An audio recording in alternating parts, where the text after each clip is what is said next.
बिस्मिल्लाहिर्रहमानिर्रहीम। अल्लाह के बाबरकत नाम से शुरू करता हूँ और अल्लाह के शुक्र के साथ ये वीडियो का आगाज़ करता हूँ जिसने ये मौका फ़राहम किया कि एक बाप 6 महीने के तवील इंतज़ार के बाद बिलाखिर अपनी बच्ची के गले लग सके। और पाकिस्तान की मोअज़्ज़िज़ अदलिया का भी शुक्रिया अदा करूँगा जिनकी बदौलत ये दिन नसीब हुआ कि एक बाप, एक माँ, बच्ची, दो बहनें बच्ची के गले लग सकी और ये दिन नसीब हुआ। अल्हम्दुलिल्लाह आज 5 घंटे की एक मुलाकात हुई। कहने को तो 5 घंटे बड़े तवील होते हैं, लेकिन यकीन करें टाइम गुजरने का एहसास ही नहीं हुआ। एहसास तब हुआ जब जज साहिबा ने ये बोला कि जनाब आपका टाइम ख़त्म हो गया है, और हमें पता भी नहीं चला कि 5 घंटे कब शुरू हुए और कब ख़त्म हो गए।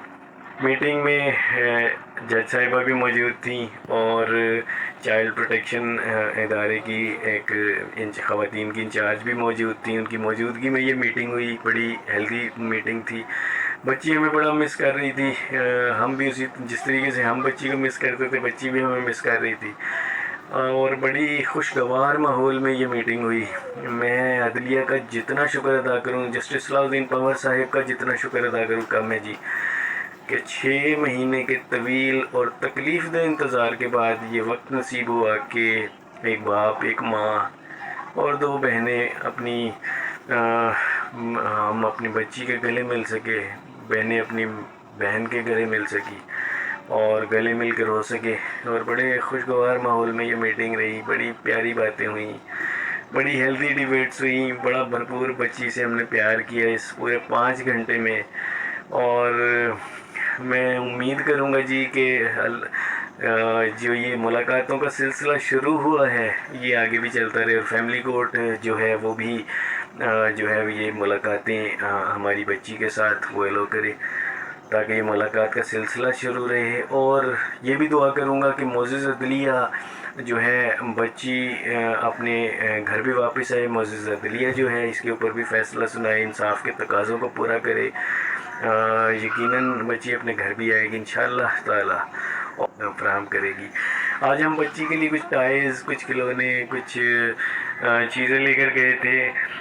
अनफॉर्चुनेटली वो हम बच्ची को दे नहीं पाए। चाइल्ड प्रोटेक्शन इदारे के कुछ SOPs होते हैं और उनमें से एक SOP ये है कि जब तक जज साहिब रिटन आर्डर ना दें तो चीज़ बच्चे को तक नहीं पहुंचती। तो चूँकि रिटन आर्डर के अंदर ये लिखा हुआ नहीं था कि बच्ची को किताबें, कपड़े या कोई ज़रूरत का ज़रूरियात ज़िंदगी का सामान जो है वो फ़राहम किया जाए, तो इंशाअल्लाह ताला हम कोशिश करेंगे कि आइंदा जो मुलाकात हो उससे पहले हम कोर्ट से रिटन आर्डर ये भी लें कि बच्ची के लिए खिलौने, उसके पढ़ने का की किताबें, बुक्स, कॉपीज़, पेंसिल्स और इसके अलावा अगर उसे कपड़े रिक्वायर्ड हैं, जूती या उसे ज़रूरियात ज़िंदगी के लिए जो सामान रिक्वायर्ड है वो भी हम लेकर जाएं साथ में।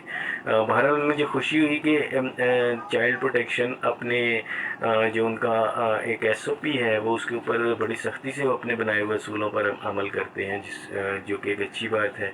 वहाँ का माहौल भी माशाल्लाह अच्छा था। एट दी एंड मैं एक दफ़ा फिर सबको यही बताना चाहूँगा जी, बड़ी अच्छी तवील 5 घंटे की मुलाकात थी और बड़ी खुशगवार माहौल में ये मीटिंग हुई बच्ची के साथ। और बच्ची उसी तरह मिस कर रही थी हमें जिस तरह हम बच्ची को मिस कर रहे थे। अल्लाह ताला से दुआ है और आप सबको भी रिक्वेस्ट करूँगा कि जिस तरीके से आपने मेरे लिए दुआएं की वो दुआएं कंटिन्यू रखिएगा ताकि आइंदा भी बच्ची से